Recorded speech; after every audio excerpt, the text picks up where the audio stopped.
Welcome to Remnants. I'm Emily. And I'm Kayla. And today we are joined by Michael from Show Me Murder for a really special episode. And we always look at each other when we're recording because we're never on video. So yeah, I know now I gotta just prepare to have us never look at you. We're just going to be looking at each other the whole time. It's going to be really awkward. Just going to force my head forward. I love it. I love it. So today we're going to be talking about the Missouri State Penitentiary. We haven't been there yet, but we're going to be there soon. 2 months? No. No? Well, I have no concept. month and a half. I have no concept of time anymore. Yeah. It's just sometime. I don't Everything know. always feels like it's 2 months away. Yeah, that's Yeah. I just usually say 2 months, and then sometimes I'm right. All right. So where do you want to begin? That's a great question. Do you want to tell us a little bit about your podcast and your involvement with Missouri State Penitentiary, a little bit about your background? Sure. And that's fair. Because I guess my podcast really came about because of Missouri State Penitentiary. So I moved to Jeff City in 2011, and I knew a couple of the people who were doing the paranormal tours that had just started at MSP. They'd been doing history tours for a couple of years. Anyway, they told me they needed some new tour guides, and I got my application in and been doing tours there ever since. July will be 13 years that I've been a tour guide there. That's awesome. I wasn't, after 2016, I wasn't in radio anymore, and I was kind of looking, I'd always toyed with the idea of a podcast, and I wanted to do something with, frankly, this radio voice. People always notice my voice, blah, blah, blah. The good radio voice. But I wasn't doing anything with it. And so between that and telling history and basically true crime stories on tours for 6 years, 5-6 years at that point, I decided to start this podcast. So that really did spin off MSP, although I didn't want it to be just an MSP podcast. Yeah.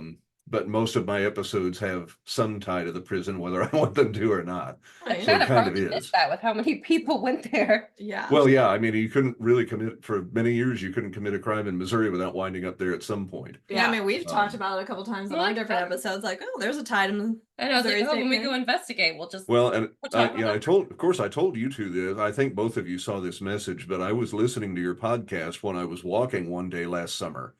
Yeah. During my lunch break, I take walks around town, and I was walking across the spot where the dining hall used to be, right as you were describing Charles Ray Hatcher killing an inmate at the loading dock at the dining hall. And it was just an eerie coincidence for me, I guess, synchronicity, whatever you want to call it. But yeah. That's but I like that. I'm glad that happened. Yeah. Good segue there. Anyway, so yeah, the podcast really did spin off of that, and it's very history heavy. It's not for everybody. It's very, you got to like the long form Tolkien style writing if you want to listen to my podcast, but yeah, it's how I want to do it. Yeah. Which is a good form. I know our format's a little bit more. It's a little all over the place. Kayla wants to do it, and then I just come and ruin it for her. I think we've got a little bit there for everyone. A little bit. And then I just have to interrupt you at some point. You want to just, I don't know, kind of jump into, I don't know, what you kind of maybe say on your tours, like the history of MSP and... Yeah, well, maybe go over some of the basics. Took its first inmate in 1836. I always try to put stuff in perspective. So when that prison opened, there were Native American villages within walking distance of the prison. Wow. And not easy walking distance, but you could have walked to one of them, with Native Americans living as they lived for hundreds of years. Everything west of Missouri was still territories or Mexico. I recently started throwing this factoid in. Samuel Clemens was 99 days old up in Florida, Missouri. Mark Twain was 99 days old. In the same week that inmate number 1 arrived is the week that the Alamo fell in Texas. Because I really want people to understand it was a completely different world in society when that prison opened. Yeah. I mean, Kansas City wasn't even a town yet till the 1850s, I think. Right. And that's part of the reason. So the prison was put in Jefferson City to keep the capital in Jeff City.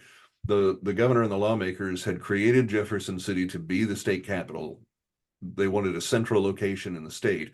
But once they got here, there was no rail system. Of course, there's no highway system. There's no bridge across the river. As recent, I've seen photos from as recently as the 1890s. There were still cattle being raised within 3 blocks of the state capitol. Oh my gosh. It was this tiny little rural town out in the middle of nowhere. With this massive prison. Yeah, Right. like I this- think we're still yeah. the fifth. I think Jeff City is still the 5th smallest state capital in the nation. Huh. And so many of the lawmakers immediately, what are we doing here? Let's move back to the St. Louis area, some big city. And there were efforts, well into the 1900s to move the capital. But the prison was put here in order to, have another major state facility here, grow the town's population a little bit, and make a better argument for this being the capital. Almost didn't happen. The House at the time, many of the legislators wanting to move the capital, that bill only cleared the state house at the time by 1 vote, is how close it came to the prison not being here. Wow. But that's why the prison is here, is to keep the capital in Jeff City. Guess it worked. Yeah, as I like to say it, it's worked so far. Yeah. But the population grew exponentially. I was going over some of the population data today. Me and one of my fellow guides were talking about this. Started that first year, 17 prisoners. By the second year, it was overpopulated. It was 41-man cells, and they had more than 40 inmates halfway through 1837. Wow. And really, from there on, it was overpopulated. When what did it used to be called? The Department of Penal Institutions became the Department of Corrections in 1940. And when it did, they stopped updating this document that, Kayla, you would appreciate. Historians love a nice, neat, Yes. it's rows of columns, nice, neat columns, and it's number of inmates received, a number of inmates discharged. And they stopped updating that in 1940. And I think, can I say pisses me off on this podcast? It pissed me off. Yes. Yeah. So after 1940, I don't have a hard number of any of those things. Wow. Here and there, I can find, the annual population total on a given day, but I can't tell you how many escaped after. But my point is, by 1940, that prison had held, I want to say it's more than 90,000 inmates, cumulative, Wow. Yeah. going all the way back to 1836. And about 100-year history. Yeah. It's easy to imagine if we continue that rate out, it'd be like 129,000, but there's no way to know. I mean, for example, more prisons came online after the 30s. So maybe that number, that would have that number go down, but then you have things like the war on drugs come along, and that would have that number going up. So where did it finally land by 2004 when it closed? If I had to guess, I'd say probably 150 to 170,000 inmates came through that prison before it closed in 2004. But that's just supposition. And it's I'm still, actually digging into that now. yeah, But it still blows my mind to think that it was opened that recently. Like, I know it's not that recent anymore, but in my head, I'm always like, oh, it was. I can't wait. If you think that now, I can't wait for you to see the inside of A Hall, the 1868 building, because there were still inmates in that building in 2004. Now, was it a wide range of inmates, like from petty crimes to serious, or did that It change? was everything. It was, for 97 years, it was the only prison in the state. Now, there was a boys' home in Boonville, and there were 2 girls' homes for some adolescents by that time. But even then, I mean, there was still a 14, 15, 17-year-old kids were still coming there well into the 40s and 50s. The youngest I know of was a 13-year-old in 1940s. Damn. But it was everything from petty crime to serial murder, serial rape, and sometimes they'd be in the same cell together, let alone the same building together. And it wasn't just Missouri inmates. Federal prisoners were often there, especially when everything west was territories. A couple of inmates we know of came from Alaska. Damn. But really, if you did anything west of Missouri and it wasn't a hanging offense, that was the closest place to send you. A lot of federal prisoners came. A lot of the women who were there over the years, Missouri State Penitentiary held women until, I would say, 1926. I could get into the weeds on that, but they were outside the wall after 1926. But for example, in the 19-teens, federal government still had no women's prison. And so women would go to whatever state had a women's cell block and was the lowest bidder. And a couple of our more famous inmates came there in the teens because they were federal female prisoners and wound up there. Wow. So, yeah, a little bit of everything over the years. I don't know if I should just keep rambling or let you keep asking me Yeah, questions. keep rambling. I love it. Yeah. I do too. Um, You say it like that. Maybe a little bit of what's going on at the site now, just Yeah. for people that don't know, because so there was a master plan put into place, excuse me. I talk for a living. Put into place before the prison ever closed of basically what to save, what to keep. And people ask me all the time, why is any of it being torn down? History nut, I would love to see it all just like it was the day they left. But it's state property, it's prime real estate in the middle of town, it's liability, it's bills, blah, blah, blah. I get it. I'm glad we're saving what we are. I wish they hadn't ever torn it. And there's people in state government that would tear it all down right now if they could. But I'm glad we're saving what we are. Yeah. But just in recent months, they've taken down a factory building that dated, it's hard to tell, but it's certainly dated to the 1890s. And one wall of it had fallen down. Tornadoes damaged that and a couple of other buildings, a tornado in 2019. So, I mean, even if somebody was making an effort to save it, it would have been millions of dollars. So that came down just in the last couple of months. By the time you all take your overnight, there's another housing unit from the 30s that will probably be down or be being torn down. And again, it was heavily damaged by a tornado.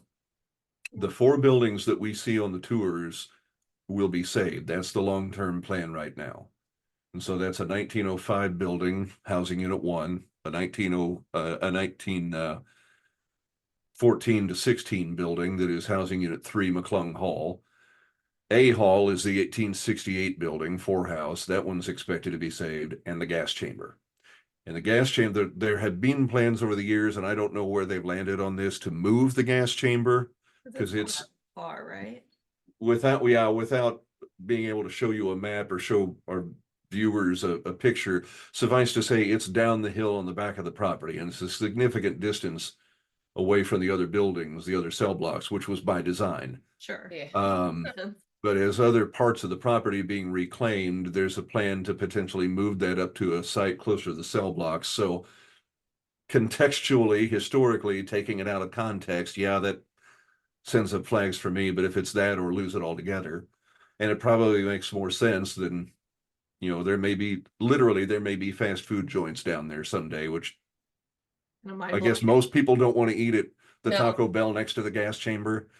I Make don't what know. jokes you Although, would will you want about to eat at the that, Taco but Bell that's sitting on a former where the gas chamber was? they've been talking about everything from who wouldn't love to stay at a hotel built on the side of a former prison? I mean, some people would balk at that. I think it'd be brilliant. I think turn one of the cell blocks into a B&B, but Oh, we'd be there. Yeah. I'm also absolutely. broke, Also so I be can't be the Taco one Bell in doing gas chamber though. So but that's kind of what's been going on recently. And then the other thing, Kayla and I were chatting about this earlier about, potential places for you all to stay while you're in Jeff City. yeah. A lot of the buildings around Jefferson City were tied to that prison. Many of them belonged to the wealthy business owners who used the inmate labor. Okay. Many of them belonged to the wardens or the superintendents running those factories. But, carry that out. I mean, there are sites literally all over the state of Missouri that were tied to that prison. And the connections to that prison go even beyond that. We were talking about inmates from all over what today is the United States, all the way up into Alaska. This prison has ties certainly all over the U.S. and probably beyond. I think it's safe to say it's got ties to other parts of the globe as well. Yeah, I imagine. Was it? I'm like probably getting way ahead of like famous stories or infamous stories, but How dare you? I know. Was the guy who killed Martin Luther King Jr., wasn't he an escaped? Did he escape so from MSP? he had escaped from MSP about 11 months before Martin Luther King was murdered. Yeah. He'd been on the run from MSP. Just thinking about it being 11 tied months. to like big event. I mean, I'd argue that's an almost global event. That's certainly one of the more notable in the prison's history. I mean, as far as what one might consider, I guess contemporary is relative, but to me, that's still contemporary history, and that's probably the biggest. I would think that too. Yeah. His prison transistor radio that he had bought in the prison canteen is on display at the National Civil Rights Museum in Memphis. Wow. That was one of the first clues that led them to him.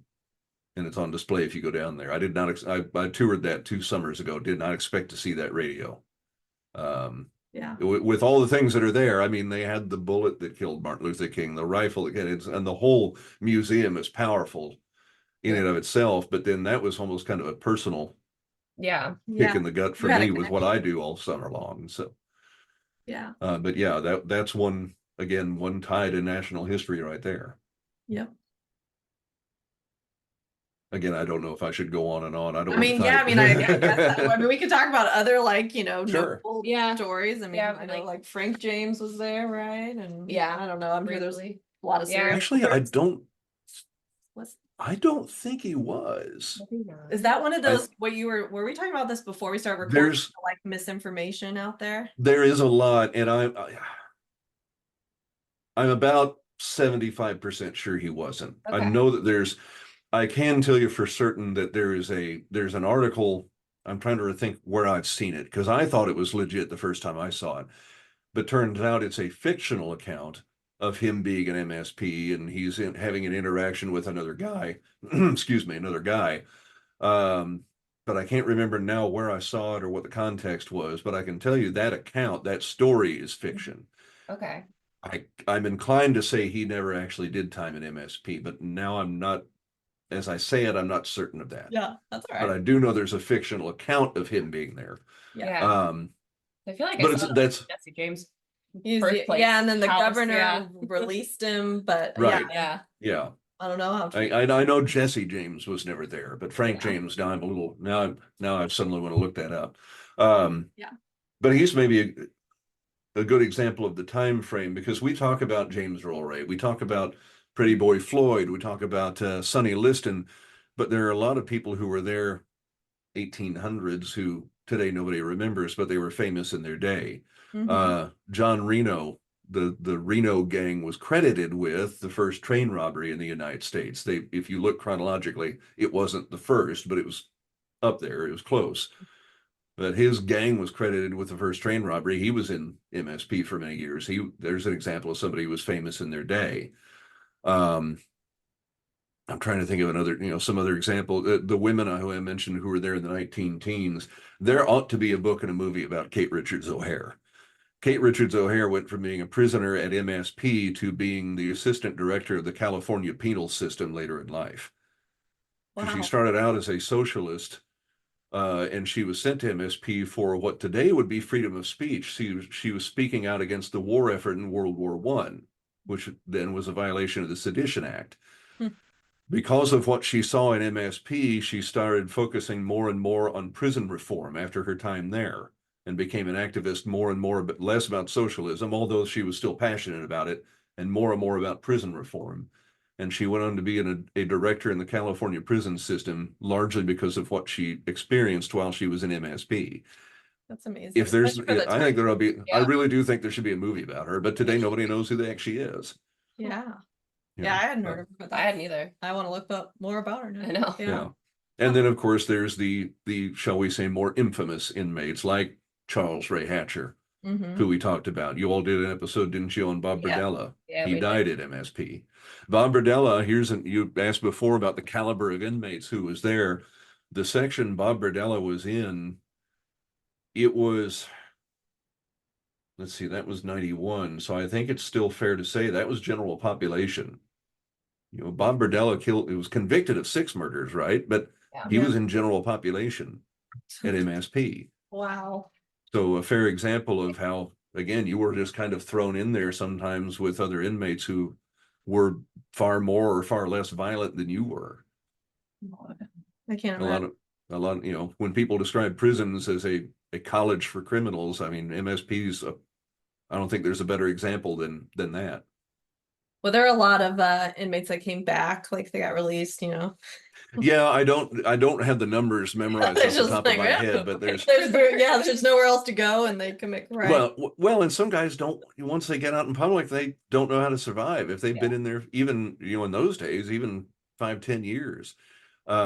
but there was a couple of guys. Dutch Charlie was one who I want to say he was in and out of MSP like 12 or 15 times. I need to look it up again. It's in one of Mark Schreiber's books. Remember? But yeah, he came, but there were a couple of guys that I read about over the years who were in and out of MSP 10 and 12 times. God. And there was a time, we hear of life sentences and not necessarily always meaning literal life. Mm-hmm. There was a time when if you had survived 14 years at MSP, that was considered a life sentence. That was the nature of existing in that prison. Yeah. Whether that be the violence among the inmates, the, literal rats and diseases that would run rampant through there, bucket plumbing, no heat. There were so many things about that prison that was just, if you could live 14 years, you had done life. Mm. It was very unusual at one point for a guy who, I was recently researching an inmate who, let's see, he went in 1902 and he died in 24. And he, in prison terms, was considered the oldest inmate there. Now, that's not oldest by age, that's the longest time served at MSP. And that was in 1924. 22 years was considered this long. I mean, we've got people now. I just spoke to an inmate last week. My days run together. Last week or the week before, who was in MSP in 1954, when arguably the biggest riot happened. And he's still in the prison system today. But back then, 15, 20 years was kind of unheard of. Yeah. Well, I didn't know that. Mhm. That's wild. I guess thinking of like the conditions, can you talk about like the buildings that are still standing for us to be in? Can you kind of talk about those? No. Like what the conditions were? Can we please Sorry. Can't hear anything about it. So I'll just go kind of in order the one of how we see them on the tours. So the 1905 building faces Lafayette Street, Housing Unit 1 or H Hall. They went from a lettering system to a numbering system. Is built right up against the front of it. It was built right up against the front of its predecessor, in that it was the main entrance point to MSP and it was the admin building. Paperwork came in and out of there, a warden is housed in there, etc. It was the women's cell block from 1905 to 1926. There are 96 cells in that cell block that for those, those initial years, I'm trying to remember MSP at its most, and this would have been before they stopped holding federal female prisoners, had 120 to 130 women. And so that would have been in that building. But for a large part of that building's life, it was fewer than one woman to a cell. They didn't, especially after they quit doing that, it was like 60 to 80. But then it was after that, it was men for a number of years. Then it was used as basically as an intake building. That's when it was its most packed, was when it was the diagnostic center for new inmates coming to the prison system. They would be packing guys into every one of those cells, and I've heard 2 or 3 men to a cell and cots on the floor with men sleeping on floors in that building was when it was its most packed. At the time the prison closed, that cell block was the intensive therapeutic community. Think of that like an AA program, but it's drug and alcohol treatment. It was interesting to a lot of our guests. So there would be a guard station in that unit, but the treatment program was run by the inmates. There was an inmate facilitator that ran the treatment program. It was very much a boot camp environment, very military boot camp style. Like you had to make your bed every morning and stand at attention outside your cell for head count, and just a minor violation would get you thrown out. Many guys said they did it just to have something, if you're doing 40 years in there, hey, that was something different to do for 6 months. But other guys said they, actually wanted the treatment program and thought it was helpful to them. But that building at other times housed the women, it was very much self-contained for the women for many years. The women's hospital unit was in there separate from the men's hospital. I'm trying to think what else operated out of there. There was a dress out room. When you watch TV shows and movies and you're visiting your loved one on the other side of the plexiglass talking on a phone, that's in there. Okay. So that's kind of a rundown of what is still extent of that building. Even parts of that building are gone from what was there. But that's housing unit 1. And I'm thinking off the top of my head of a couple of murders that I know happened in there. Okay. Housing Unit 4 is usually the second building you see on the tour, but it's the 1868 building. Now, this is the oldest building that still stands at Missouri State Penitentiary.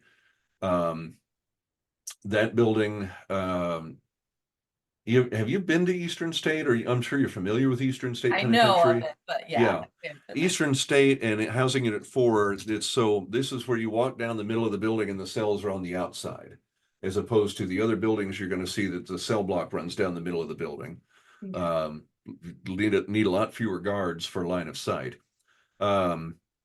But it's 150. I think the couple of cells take offline. I think it's 157 cells that are considered online. Offline is like they're used for an office, or they're used for a bathroom or something like that. Gotcha. But that building started off 1868. There was a Union general in that building. He had been kind of a fall guy in a national whiskey tax scandal. He's got a book you can read if you want to read a firsthand account of what his time there was like, called Secrets of the Great Whiskey Ring. It's on Google Books, it's Nook, Kindle. Kind of a cool title. But it gives you an idea of the caliber of inmate that was in that building at the time. He was in there, I want to say, in the 1880s, but so it's still a relatively new building. You kind of get the impression that this is where we're going to put our high profile inmates, our wealthy inmates, our well-connected inmates. And I think we see that in later years too, is that they kind of put the big name inmates in some of the whatever was the latest building, the best building at the time. I'm gonna say something real quick before I carry on. I don't know when MSP became segregated. Early days, they couldn't have if they wanted to. They were overpopulated. They were doing all they could just to find cells for guys. So even if segregation was intentional, the best they could do was they'd all be in the same building, but maybe this end is the white guys, maybe this end is the African American inmates. I don't know when they truly became segregated, certainly building by building. I say all that to say that for many years, A Hall was called the quote unquote black dorm. It's the terminology they used at the time. And during that period, conditions in there were perhaps as bad as any building at any point in that prison's history. At one point, it was up to 11 men to a cell. That is documented in reports. 11 men to in a 14 by 8 cell. Oh my God. 1929, it would have been about 6 to 8 men to a cell, but it was still bucket plumbing. In 1920, they didn't get running water until I want to say it was 30 or 31. But yeah, there were in those time periods, there was somewhere between 12 and 1,400 African American inmates in MSP. And if they weren't a trustee or sentenced to death, they were in that building. You can imagine what a cholera outbreak or a smallpox outbreak would do in conditions like that. Wiped out. So as far as, there was no picnic spot in MSP, but I can't imagine, I don't think anything got as bad as Housing Unit 4 in the 30s. Yeah. I think those would have been the worst conditions that prison had, certainly in the last century. Yeah. And there were times that other buildings got as bad, but I think that's probably the best example, certainly that I can show you today. Yeah. That building has literal dungeon cells in it. It's not what I like to say on the tours. That's not that we didn't just call them that. That's what they were. Yeah. And those cave black darkness inside the cell, those never had running water, bucket plumbing.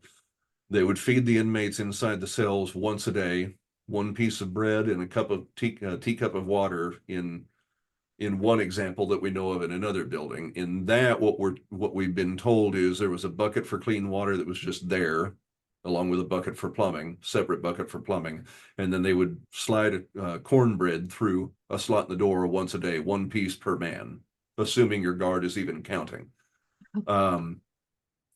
Those cells, usually standard practice is probably one man, maybe 4 or 5 at a time. But I was reading an account after an uprising in the 30s, a bunch of the inmates basically refused to come out of the dining hall, were holding the dining hall in protest of the food. That account said they packed 20 men in every dungeon cell, like 20 men in each cell until they determined who the ringleaders were.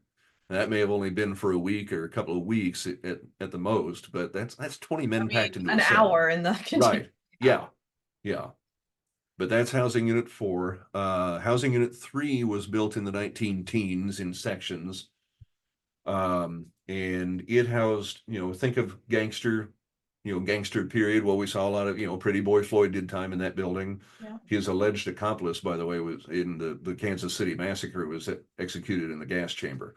So historically, there's a lot of question whether those two were even in the state when that happened. But Adam Ricchetti was executed in the gas chamber. But Pretty Boy was there before anybody really knew who he was. But thinking, a lot of that caliber inmate originally. But then as you get into the 30s and the 50s, I mean, the 54 riot ended in that building. But that building, I think of the picture, I haven't been to Alcatraz, but the pictures I've seen kind of think of the cell blocks in Alcatraz, the ones that I've seen. There is a death row in the basement of that building. I say a death row because without going into a lot of detail, when death row didn't need to be 40, 50, 60 cells, it was in a separate building that's no longer standing. There was a time when death row only needed to be 4 or 5 cells. But when death row got to be what we think of today, guys taking 15, 20 years before their sentence is carried out.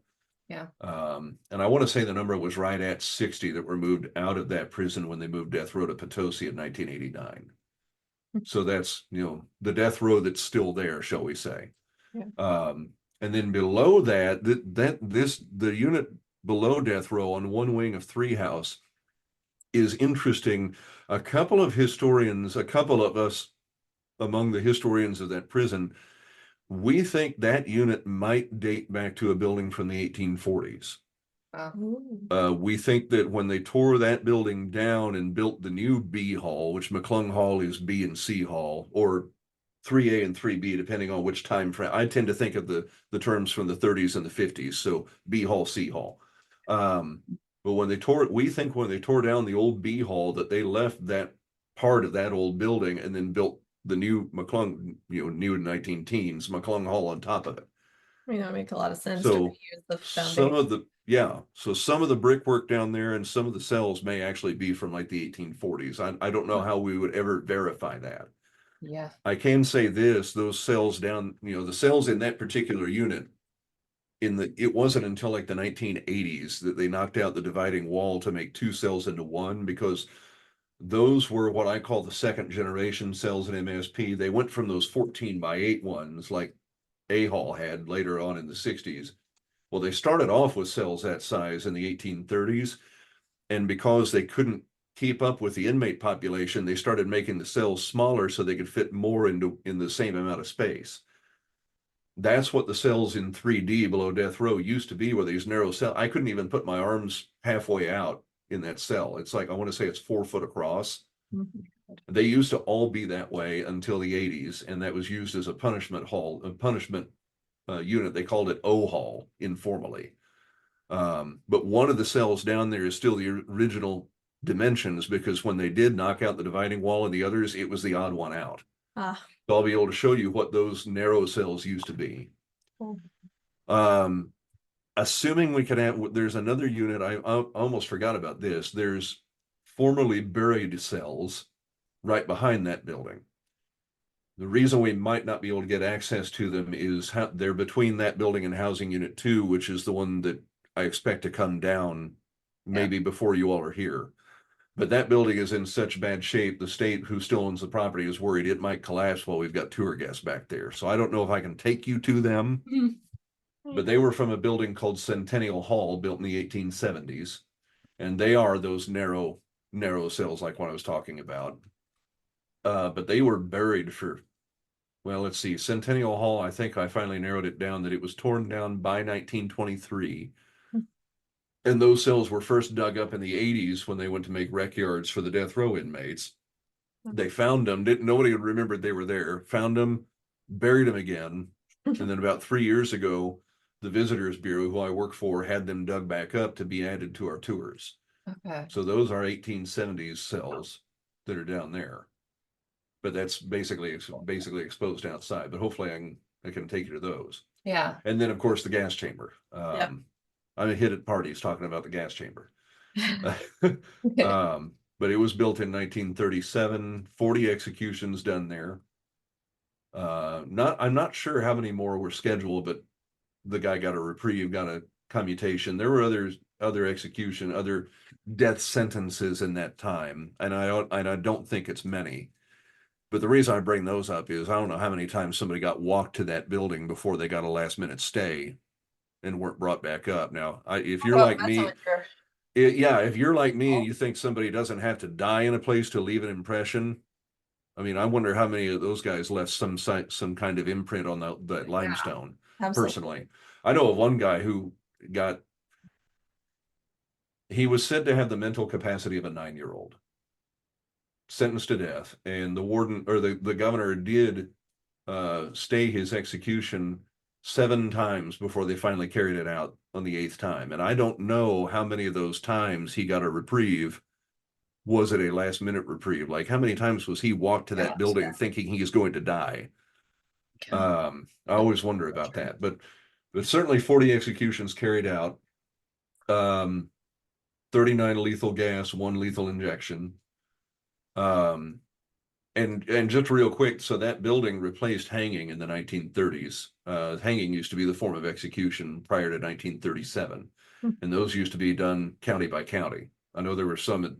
One of the last hangings in the state was at the Jackson County Courthouse, right before they started using the gas chamber. Yeah. But we'll certainly take you down there, and I've researched at one point or another, I've researched each of the people executed in that building. Now, how many I remember off the top of my head, not all of them, but I've got a document on those I could share with you if you want to read through them before you're here. Yeah, that'd be cool. That would be. See what ones stand out to you. Yeah. But that's kind of a breakdown of the buildings. And then, the property itself was our shirts say bloodiest 47 acres in America. I'm not good at, I have no concept of how big an acre is, but I'm told it was actually 43, but call it 40 something acres inside the wall. That much of it still resembles obviously having been a prison, but so many of the buildings have been torn down. A lot of the factories used to be next to where the gas chamber is. You're going to see the rec yard that for years was the first rock quarry. We do believe there are still some inmates buried under the parking lot that used to be the rec yard. I believe it. Yeah. I can't prove it to you, but there's a lot of anecdotal evidence to suggest that they're there. Yeah. So the site in total is 40 some odd acres, and that's not counting satellite sites elsewhere in town that were connected to the prison in one way, shape, or form, rock quarries, things like that. Oh, and I almost forgot, I need to tell you about, if you can fit it into your time while you're in Jeff City, Longview Cemetery, a lot of inmates are buried there. And a couple of them I can tell you about specifically. Okay. Let me think. So many inmates that were buried at a different site in town were moved there in the 30s, and now Lincoln University has a library on that site.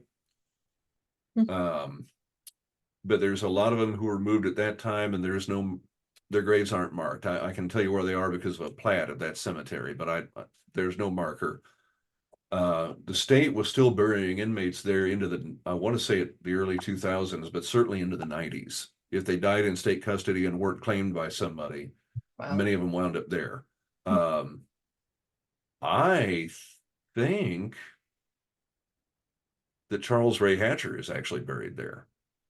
Oh. I need to verify that, but I think he's there, come to think of it. Couple of guys who were executed in the gas chamber are there. But then one guy who actually many of them don't have a marker at all. They have a little stone block that might have their number on it. One guy who's actually got a tombstone is kind of a legend at MSP. And so I tell my tour guests, there's the legend and there's the story that I can show you documentation that I can research. The legend is that he was put in those dungeon cells in Four House for, it's hard to tell exactly how long. People think years. Which, if you leave somebody in K-black conditions, some in a matter of days, you'll go permanently blind. It's thought that he may have been in those cells for years because he tried to organize the prison factory labor into unions. With wealthy business owners essentially running the prison, you can imagine they didn't like that. Yeah. Okay. Got him thrown. I mean, we know of women being thrown in those because they missed their quotas sewing in the factories. So you can imagine him being thrown down there, years does not sound implausible to me. The legend is that he was let out at the behest of the inmates by a warden who was trying to smooth over tension at the time, and he gave them their request to let Buck out. Buck was blind, insane, and died just a couple of days later. And the legend goes on to say that the inmates paid for him to have a tombstone. They only made like, this is $19-20, $1.50 a month was all an inmate would make working in those factories. So they pooled their own money for him to have a tombstone because they wanted him to be remembered, wanted him to be honored because he had fought for them. Now that's the legend. Yeah. What I can show you newspaper articles, blah, blah, blah, documentation of is that Buck McKay was a violent epileptic. I can tell you, by the way, he was a second-degree murderer. Came out of St. Louis in 1902. But the papers said he was violently epileptic. Now, I have to question whatever he had in 1902. Would we call that epilepsy today? I haven't researched that yet, whether it might have been something else. I don't know a thing about epilepsy and whether I've never heard of an epileptic person being violent, but I don't know. Maybe they are. I have no idea. But certainly that's what they called it then. And the story is that he was put in those cells, had nothing to do with trying to form unions. It was because he was so violent that it took 6 or 7 men to hold him down during his fits. He was a danger to himself and others. They didn't know what else to do with him. They sent him to Fulton State Mental Hospital and he escaped from there.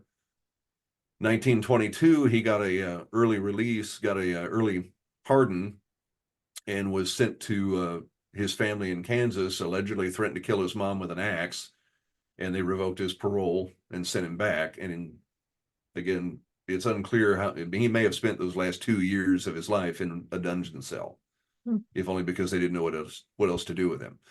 The case gained some notoriety when a former Sing Sing warden toured MSP and started publicly criticizing the conditions there, and he specifically mentioned Buck as being, having been in the dungeon cell for, at that point, it was, they threw around numbers like 7 years, things like that. I don't know if that was accurate. That was before his early parole, but that's when he gained a lot of notoriety. So the papers started from that point forward, kind of following his story a little bit. So that's why we had the legend. That's why we had the story. Right. I'm convinced there's truth to both, because the bottom of his tombstone, well, let me back up and say inmates were still talking about him 40, 60 some odd years after he died. Wow. His story was still being told among inmates. And there was a rallying cry of all the way with Buck McKay, wouldn't work for the state with 25 cents a day. It may have gone on and on. But across the bottom of his tombstone, it says something like all the way. I'm convinced there has to be truth somewhere in between. Right, because they clearly wanted him to be remembered. Yeah.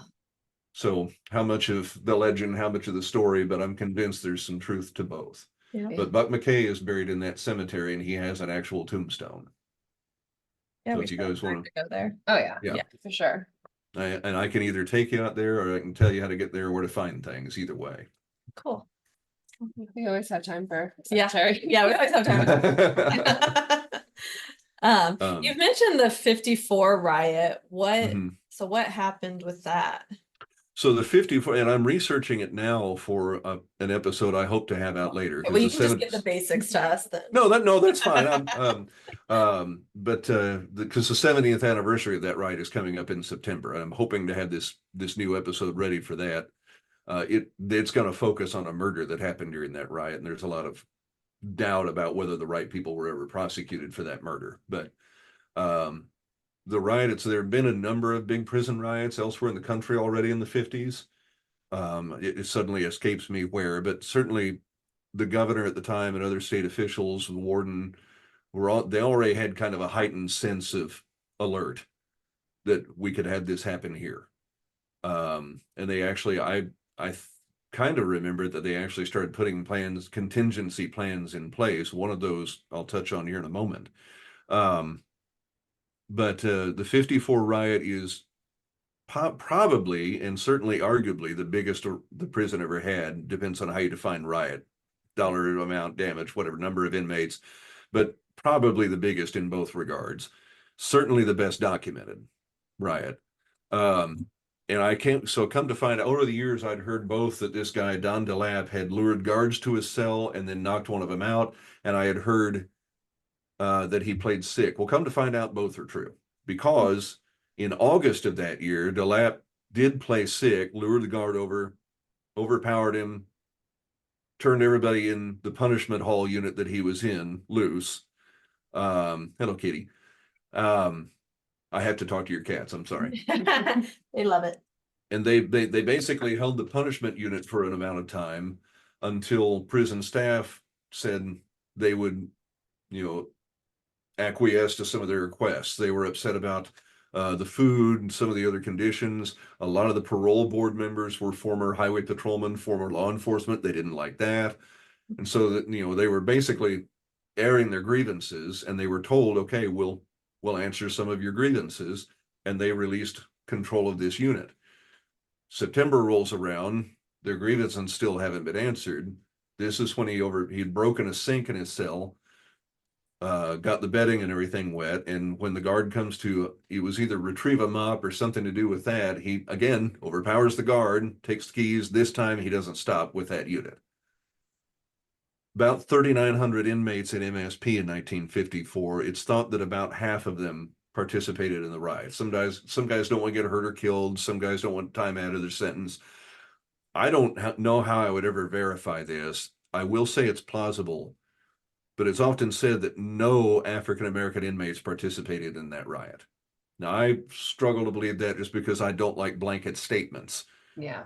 And there is a picture from that next day of a bunch of African-American inmates being walked back into the building. That indicates to me they were at least out of A Hall, the building they were housed in. But that's, anyway, I don't know if I'll ever be able to verify that. But about half the inmate population rioting for up to about 18 hours.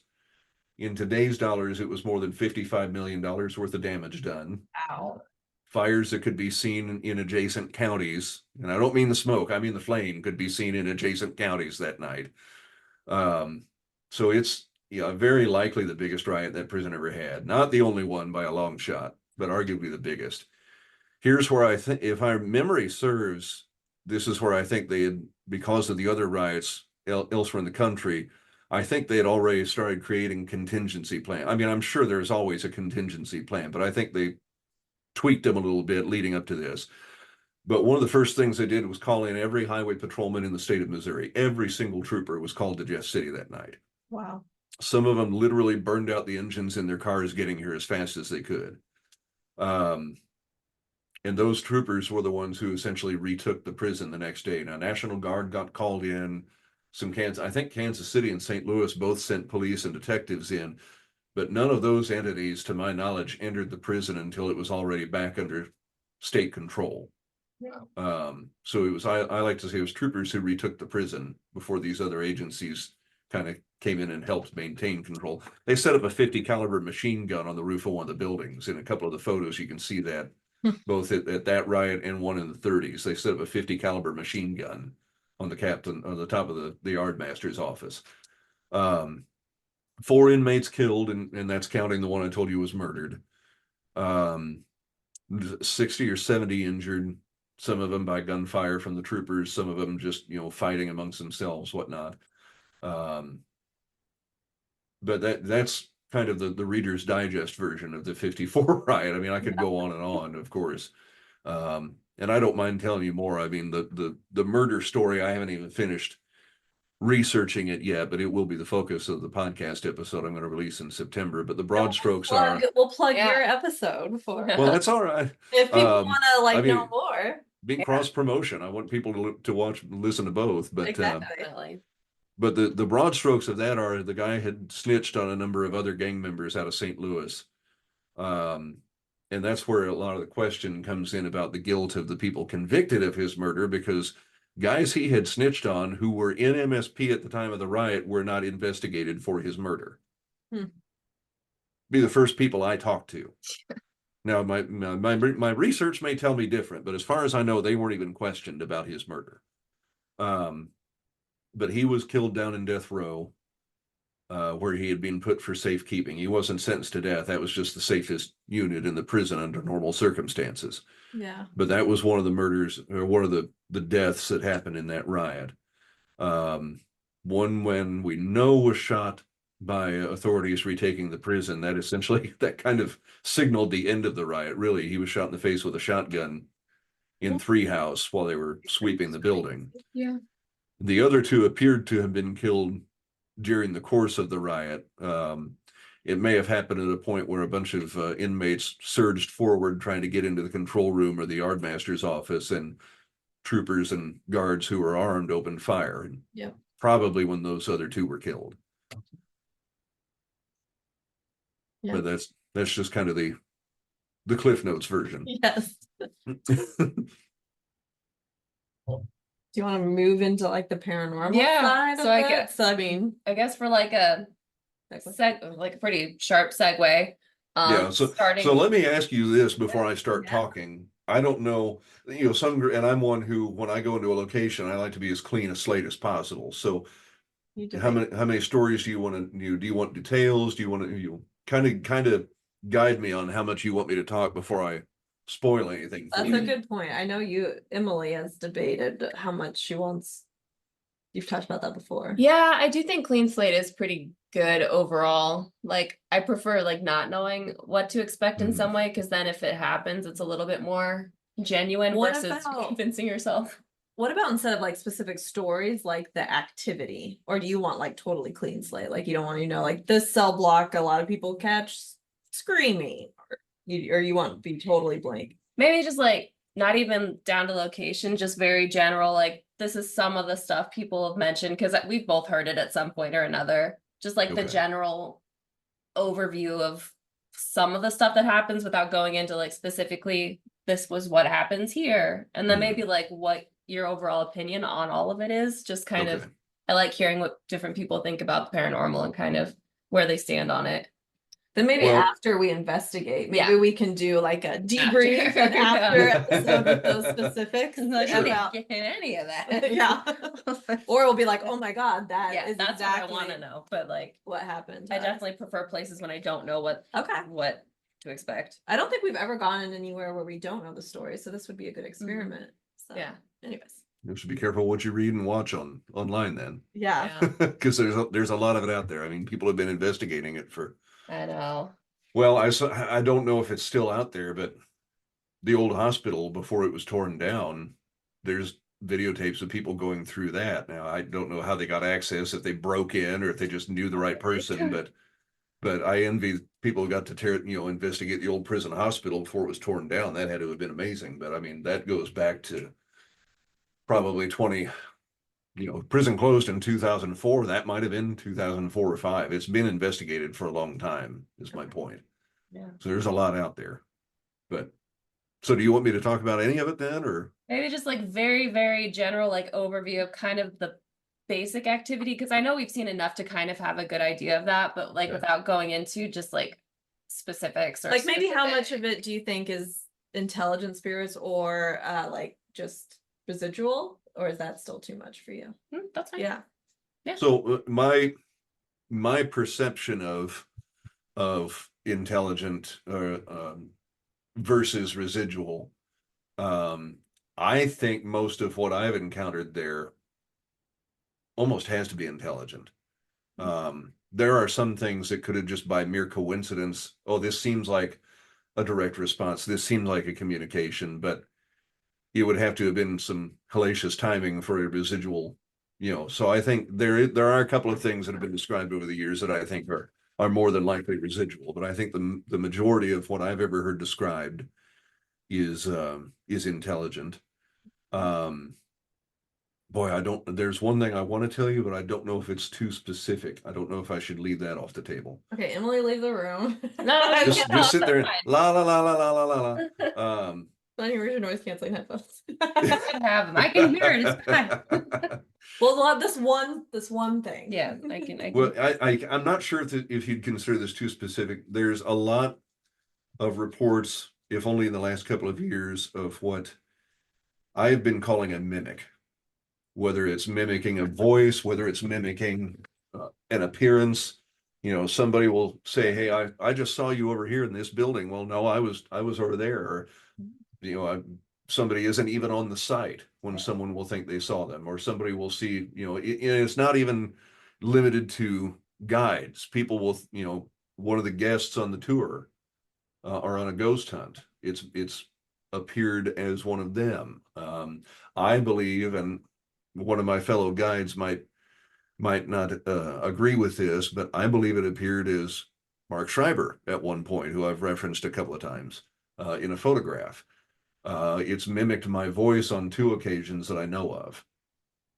Wow. So, and now, if you believe in the legend of a doppelganger, it's a bad thing to meet your own doppelganger. I don't know of anybody having met an image or a voice of themselves yet. So I guess we'll Hope continue that to hope that stays doesn't true. happen. Yeah, we'll hope, knock on wood. Yeah. Oh my God.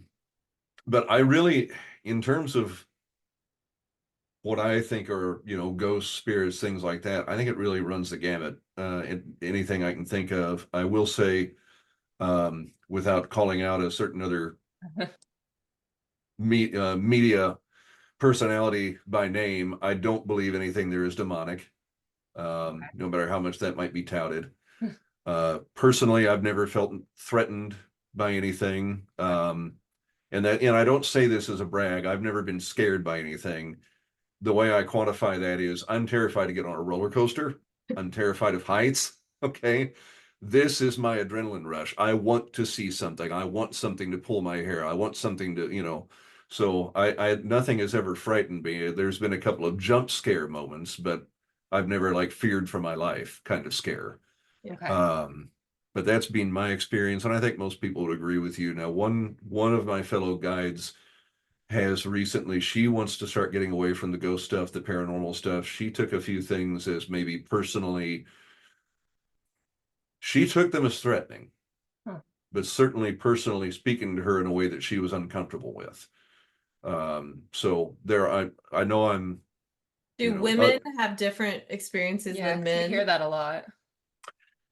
I don't know if I can speak to that. And to be fair, I haven't been doing ghost hunts or ghost tours for a few years. So I'm kind of living vicariously through some of my friends who still are.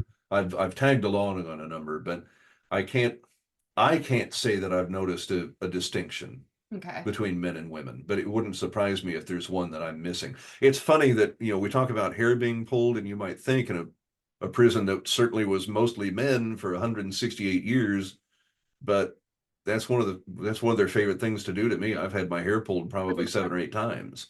Oh, great. Now, draw whatever conclusions you want from that, hey, a long-haired guy's getting his hair pulled, whatever you want to say, but Just jealous of your locks. that's what I like to think it is. Sure. Yeah. But really any, visual, audible, oral, you'll smell things in certain places. I mean, smoking hasn't been allowed on the grounds for even before the prison closed, but you'll smell cigarette or cigar smoke in places. That would be cool to experience. It's obviously, I assume that I'm sure that in the last 10 or 11 years, a guest or two has lit up, even though they weren't supposed to. So I can't rule that out, but It doesn't linger that long. Yeah. At least at night, we should be pretty Yeah. pretty confident. yeah. At least that was one hell of a cigarette. Yeah. But no, I can't, without getting into specifics, I think just about everything has popped up there at one time or the other. And again, I'm talking about stuff that at least I feel like hasn't been explained away. I mean, we try to debunk stuff in the moment. We try to debunk stuff after the fact. I love that. Yeah. But there have been some very compelling photos taken over the years that we haven't been able to replicate, Yeah. I feel like one that I know a lot about, or at least have heard a lot about, it's been the shadow people and kind of people seeing that. Is that something you've encountered at all? Because I at least know that enough to It's not ruining I already anything. know that. So I honestly am not sure. I wish I had journaled more over the years. In 13 years, I've literally had more experiences there than I can remember. And I wish I had journaled more. I can't remember if I've ever seen a shadow figure myself. Yeah. that I was, yeah, that's absolutely, you know, I see, you see stuff in there in the dark and you think, okay, was it or wasn't it? It's hard to I've tell. seen a photo that I found to be extremely compelling from one of the first tours this year, and I think I can find that and send it to you. That'd be That awesome. for all the world looks like a guy sticking his head out of the cell. And you can actually, it's interesting to me, see what you think as I remember it, you can tell that a camera flash is going off, but it's in the wrong direction to be creating this shadow, Okay. is my impression of it. Love it. I Yeah. was going somewhere with that and I can't remember what it was. Shadow people. Yes, doggone it. I'm so stream of consciousness and that often fails me. But yeah, shadow figures sticking their heads. That's what it was. So I just heard of an experience. If you don't mind, stop me if you don't No, want to you're hear good. You're fine, specific. So one of my fellow, he's an assistant guide, is a former guard from there. Oh wow. Does not believe in the paranormal. I've asked him numerous times since I met him, hey, do you ever have it? Because, you know, maybe after I've known him for a couple of years, he'll be like, okay, well, I'll tell you one thing. Never gave me any indication that he believed in it at all. Completely thought it was bunk. Had a tour group in there. I want to say this is about 3 weeks ago. And we get a lot of school groups. They bring, fourth graders when they come to tour the Capitol. About half of them or more take a tour of the prison. Send them to the prison. And sometimes it'll be 100, 150 kids in there at once. I don't know. I'm glad I don't have to do more of those. I'd be scared to have to be I responsible. wonder if my for all school would that. have, we did a trip to Jeff City, but that would have been in 2002. So it was still Right. active prison again. Yeah. Yeah, just sprint off. So he's got this school group in there. And what I remember of the story is he and a teacher happened to be looking at the same time to see a shadow figure, and this would have been during daylight hours, lean out of a cell door frame and then lean back in. And he looks at the teacher. He's like, did you see that? You know, it was one of those, here's this devout skeptic Oh my God. and sees it at the same time as another person. I thought that was one of the more credible stories I've heard for a long time. Now, one thing that might quantify as a shadow figure, and I do tell this story, and again, I won't tell the whole story, but now that I was trying to remember if I'd ever seen a shadow figure. There is one thing that I don't know whether to qualify it as a shadow figure, because where it was such a dark area that even you or me standing there, it would have been little more than a silhouette. Yeah. Right. But I guess I'd have to chalk it up to a shadow figure. But that was a cool experience, because by the time it went away, the entire tour group of 30 some odd people had seen it. Wow. Again, I could tell you the whole story, but suffice to say, about 30 people saw this before it went away. And you don't usually hear about multiple people seeing the same thing. So that's You're right. That's why those incidents stand out to me. My 14-year-old who claims that she can see things that, obviously other people can. I'm as psychic as a doorknob. I believe it can be done, but it ain't me. So, of course I don't doubt her at all. But she said she walked into one of the cells there. If you've ever watched the promo video that's on social media that they had me voice, you'll hear my voice on it. She's in that promo video. oh my God. While we were shooting it, the director had her step into this cell, and when I give you the cue, I want you to walk out. She said she stepped in that cell, and there was like 6 or 7 people around the wall of that cell just staring at her. Oh, wow. And I was, she didn't freak out. I was proud of her for that. She was more fascinated by it than anything. So sounds like my daughter. Yeah. Like, wow, this is weird. Yeah. Just keep doing your job. Wow. But yeah, in the 13 years I've been there, like I said, I've forgotten some things. A guest who was there 7 or 8 years ago will be like, "Hey, tell me that story again," and I'd forgotten it. So I was supposed to remind you about the ghost cat. Okay, well, it's the cat stories I have are not paranormal. Those are history stories, but I can share them with you if you want. There's just cats. Yeah. Yeah, just cats. That's even better. Well, just briefly, one guy I know specifically, but quick way to get yourself shanked is to mess with a guy's cat. Like if a guy's got a cat, you don't mess with their cat, which that should go without saying anyway, but don't mess with a guy's cat. But Mikey the cat, there was a period, had to be in the mid-60s or so, when stuff kept popping up in cell blocks that it wasn't supposed to be. Guys in ad seg weren't supposed to have cigarettes, stuff like that. Yeah, you see where this is going. Stuff kept popping up in these areas. I didn't know how it was getting there. And Mike the cat, who was his, Mike had a rough life. He was described to me, he had like this chunk taken out of an ear, and I think they said he, one leg didn't work real well, and he kind of limped along on that. But everybody in the prison loved this. I'm sure it had been a feral stray cat that just kind of got adopted by the inmates. And he would make the rounds every day. He knew which inmates would give him a treat off their tray at lunch and which inmates would scratch him behind the ears. So he made his rounds every day. Well, he's making his rounds one day when a guard happens to notice that Mikey is wearing saddlebags. And this little tortoiseshell fur cat, as I think they told me he was tortoiseshell, they'd made these bags to match his fur. Wow. Like you couldn't tell until you got close up to him that he had them on. And that's how stuff was getting into places it wasn't supposed to be. He's a smuggler. Yeah. We're gonna have to... Mikey got taken home by a staff member for the rest of his life. And when he finally passed, they brought him, because he was so beloved, they brought him back and buried him in MSP. And I'm told he's off to the side of Two House somewhere. Oh. But that's one of the more, I get asked to tell that story. I don't always tell that story on my tours, but if I don't, about half of them ask me about it. That's incredible. Yeah, that's definitely, we're gonna have to We see if may- we can talk to We Mike. may see some feral animals while you're there. About a month ago, we had 3 or 4 foxes living down by the gas chamber. Oh. That's how I'm gonna get lost. I'm just gonna go chase an animal and just Cute animal. Yeah, Oh I man. don't want to ask this question. Go Have ahead. you ever seen a baby skunk up close? They're adorable. I saw some of those outside of Four House one night. They look like little kittens. Get I was like, lost in the wild. Yeah. Guys, there's a phantom odor. Yeah. Bring some tomato juice, it'll be fine. I'm definitely more scared of roaches and spiders than ghosts. How is it bad in July, or is the prison pretty clean? I really don't see. Do I It's need not, to it's bitch not like because it's there, clean. I but think there's just not a lot there I'm for them scared to of eat. I really, butterflies, whatever that situation is. I can't make any promises there. What do you say, roach? I don't see a lot of roaches on the Thank ground. God. Okay. Like I said, Spider there's probably not still a lot there for them to eat, but if they're there, they stay out of sight. Good. What was the other thing you asked about? Roaches? Spiders. Oh yeah, there'll be spiders. The occasional snake. I don't know how you feel about snakes. I'm The indifferent. occasional bat. Oh, I love these bats are cute. I love Yeah. babies. I love rabies. Yeah. We can have a fun run. Take your rabies.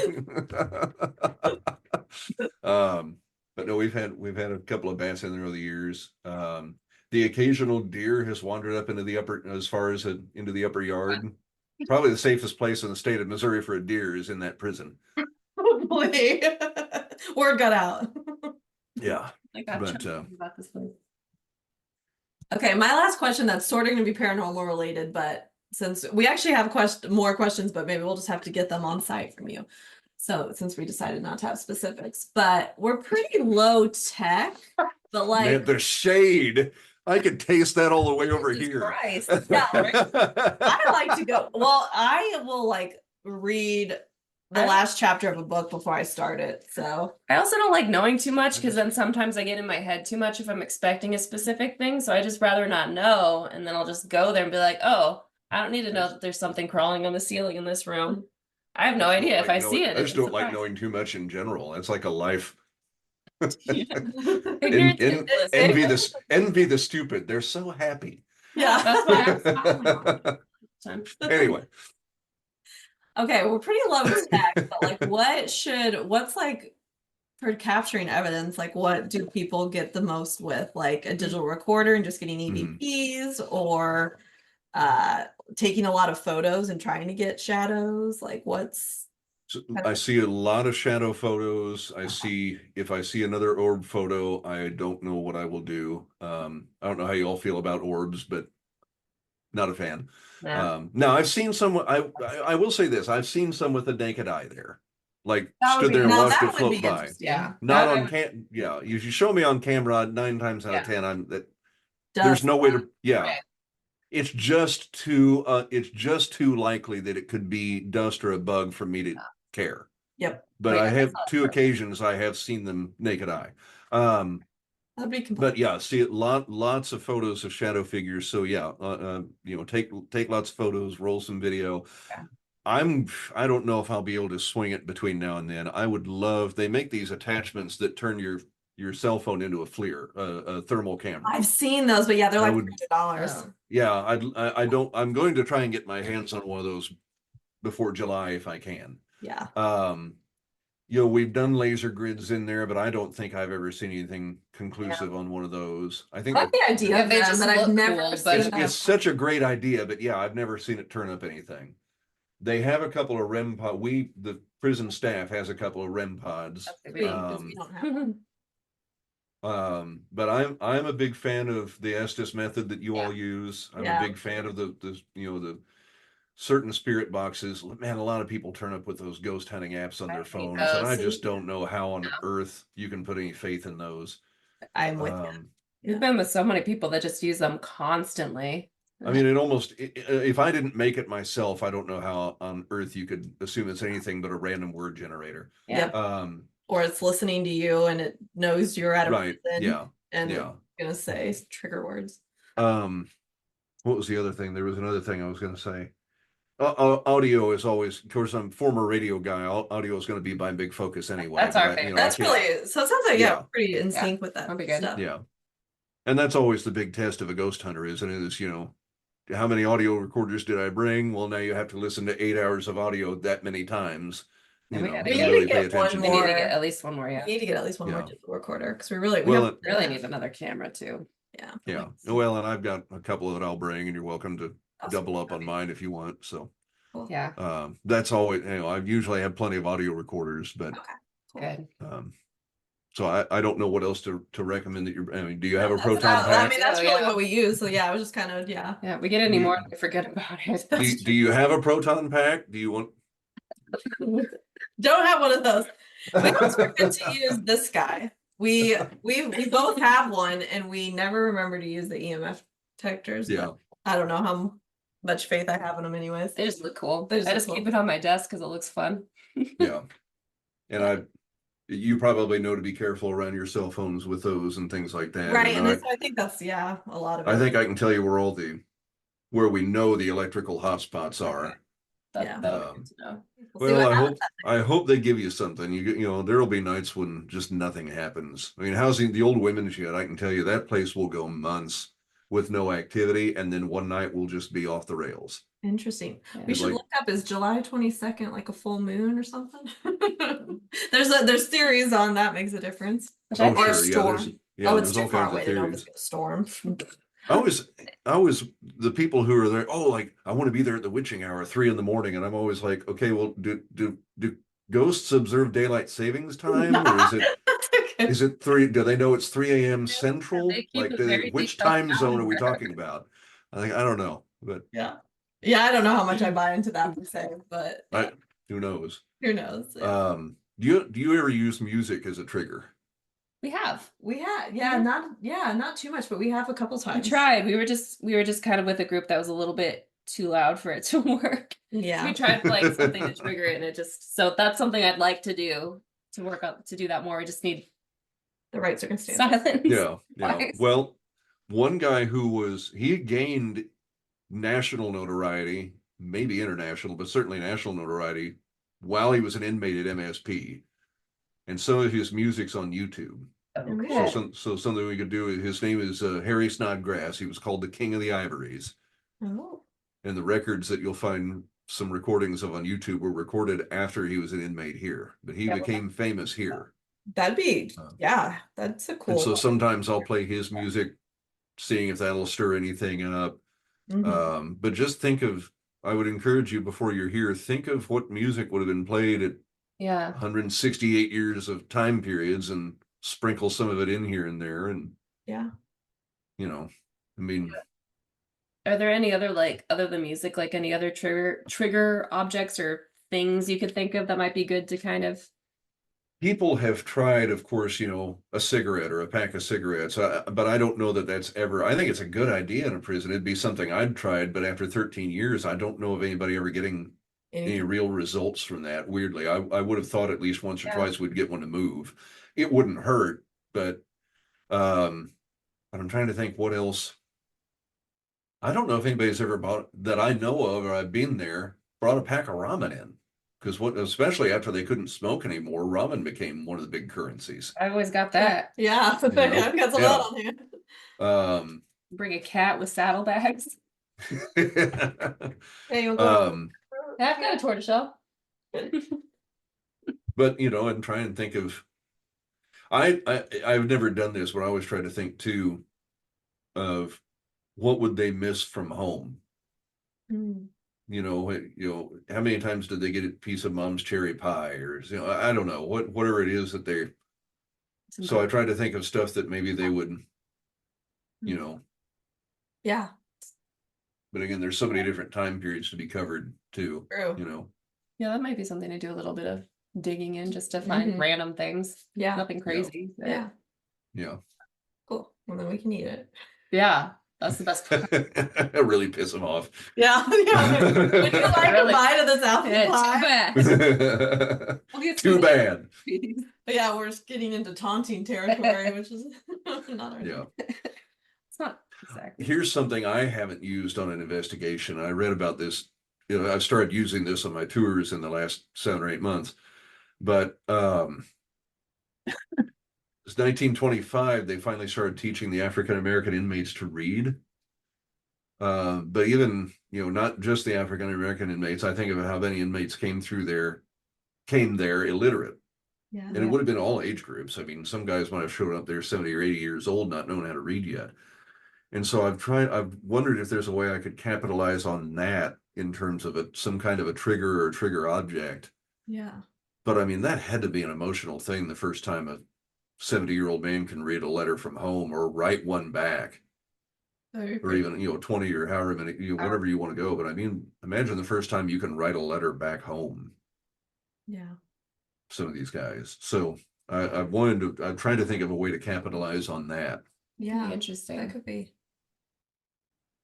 Are there any card games or anything like that maybe something like that could be an interesting, maybe something more positive? I don't know. I wonder if anybody has brought dominoes in there. Okay. I bet they, and of course they would bet on things too. But they would gamble over dominoes. They'd play cards. Just about any kind of sport you can think of was played sometimes, often competitively there. I mean, boxing was a huge thing in MSP for decades. Shadow boxing. But everything from shuffleboard to roller skating, volleyball, racquetball. Wow. I don't even play sports with living people, so I'm not going to do that. I've never done this before. It just occurred to me. One of the ways that people used to get drugs into that prison, because the racquetball courts were basically up against the outer wall. So you want to get a little bit of heroin or something in there, you cut open a racquetball, stick it inside, throw it over into the rec yard, and the guard comes and, the guy comes and picks it up the next day. Of course, the guards on the towers always knew to watch for that, but it never occurred to me to cut open a racquetball and stick something in it. I mean, I'm fresh out of heroin. I don't know about you two, but my dealer might have some by July. Oregano. I don't know what do you put in it, but kind of good heroin dupe. But I'd be kind of curious to see if we put a racquetball in, especially one that we've cut open. Yeah, because even a racquetball then at least is, even if there's nothing in it, it's still queen trigger. We've gotten interactions just doing kind of similar things before, so with balls. With balls, yeah. Okay. That's some interesting ideas though. I like that. Yeah. I like having just a little bag of things to bring, just if it's getting too quiet, and try something. If we can stir anything up if it's been a quiet night for us. So. Yeah. It'd be interesting. Thank you so much for taking the time to chat with us. Glad to do it. It's been a pleasure to talk to you too. I'm being a fanboy over here. Well, likewise. Yeah. Well, thank you. Thank you. This was fun, and we'll see you in a few weeks. I know. All right. Wait. Yeah. All right. Y'all have a good night. Thank you. Bye. Harry M. Snodgrass, who gained fame as King of the Ivories while broadcasting from WOS, Jefferson City, Missouri, will play the Prisoner's Song.